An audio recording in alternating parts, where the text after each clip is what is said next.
Hello. So it's been a while. People have been asking for an update, so here I am. I actually have time. One of the issues with actually having to go back to work full time is I don't have a lot of time. So I am working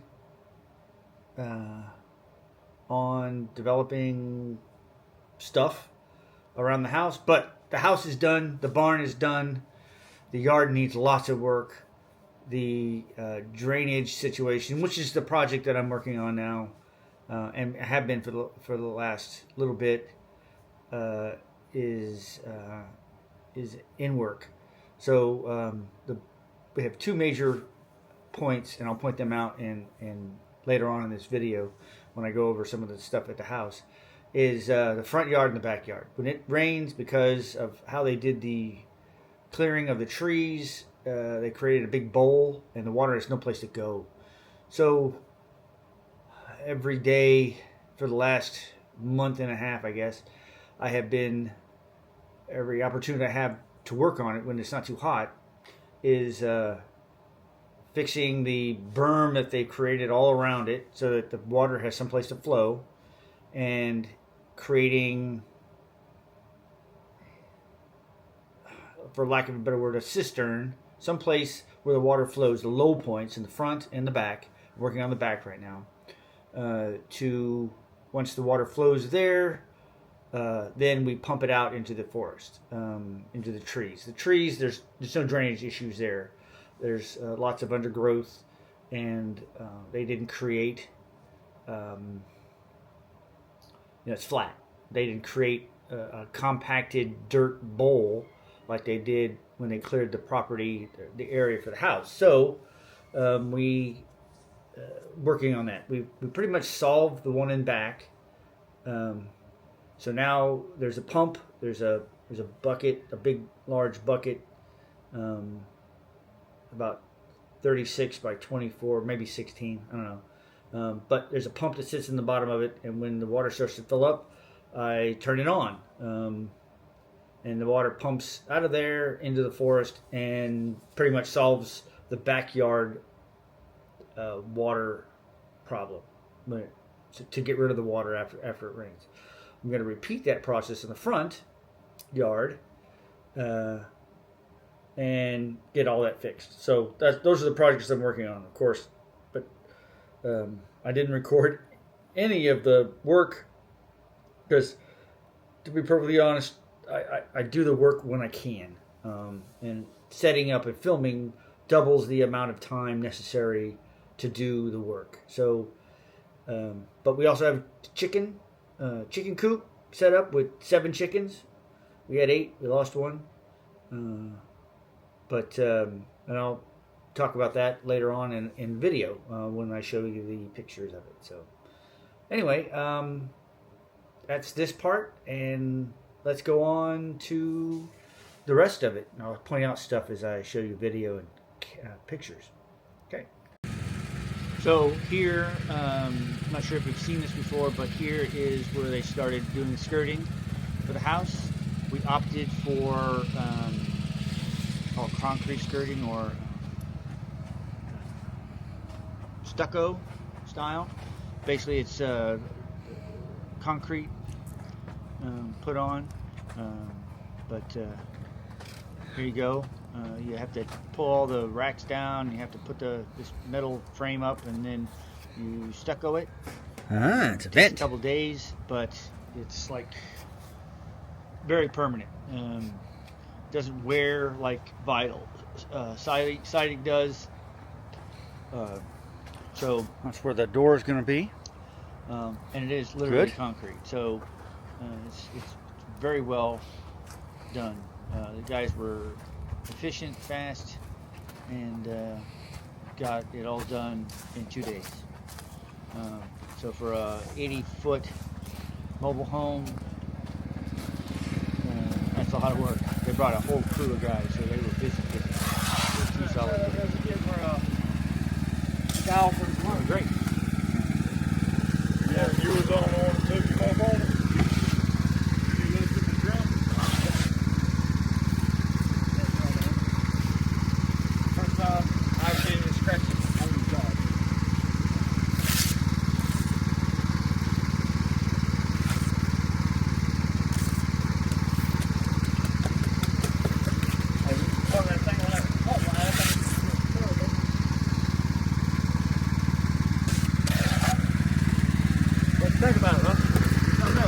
What? Something else, ain't It is.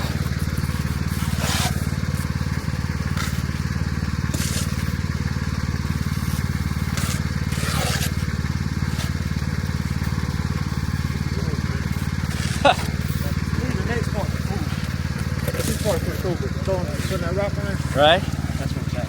Yeah. It'll look a lot better than vinyl. And you can see on the back of their Yeah. shirts who their company is. Echoes Stucco. I think they're out of Georgia. So, or South Alright, Carolina. get some one of the two. video But, later. you can read it on the shirt if you're interested. But great stuff. And again, we have a camera on the front entryway. This used to flood. I spent a lot of work fixing it so it doesn't flood. But we can see cars that come in and out. I'm not gonna make it fancy. I am, when we get back from vacation, which is where we are now, I am gonna order some crushed concrete and pave it with that, but it's still gonna look very rural. Again, this is one of the cameras we have in the front of the house, back of the house. But this is the new camera, but that little part right to the right there, on the right side of the screen, right there's a yellow line, and there's the bucket where the water, that's the low spot in the backyard. All the water flows to that, and then it gets pumped out with a pump into the trees there. I'm working on putting some sails up on the side of the barn for shade. I got the first 3 posts in, and they're heavy, by the way. They're 2x6 pressure treated 12-foot posts, so they're really heavy. But as you can see, the house, we can see the backyard. In a second here, it's got a good view. We can see the shed, lots of room here. We'll just let this run out.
So one of the projects we were working on just after that was the chicken coop. And we have 2 hen houses, one on each side. But then the large thing in the middle there is the chicken run, which I will be extending here another one of the projects, extending into the trees there. We have a couple cameras inside the house, just to show you some of the things that we can see inside the house. The barns is inside the barn. It's nice having a large facility, a large place where you can actually do construction without getting wet. Front door camera, so we can see lots of stuff. There's the camper we lived in when they were putting it in. So one of the things too is automation. We're trying to automate as much as we can because we still want to travel when afterwards. So we're putting in automation and using our smart home HomeKit in this case to power everything up and monitor everything, so we can see those things. But yeah. So yeah, so there's the update. I'm not sure when the next one will be. Hopefully more often than not. But we've had so many things going on. Literally, it's really, really hard to work. I have to work. I'm still working 4 more years. But to get this and then post videos. So working on it. Stay in touch. Thanks a lot. See you next time.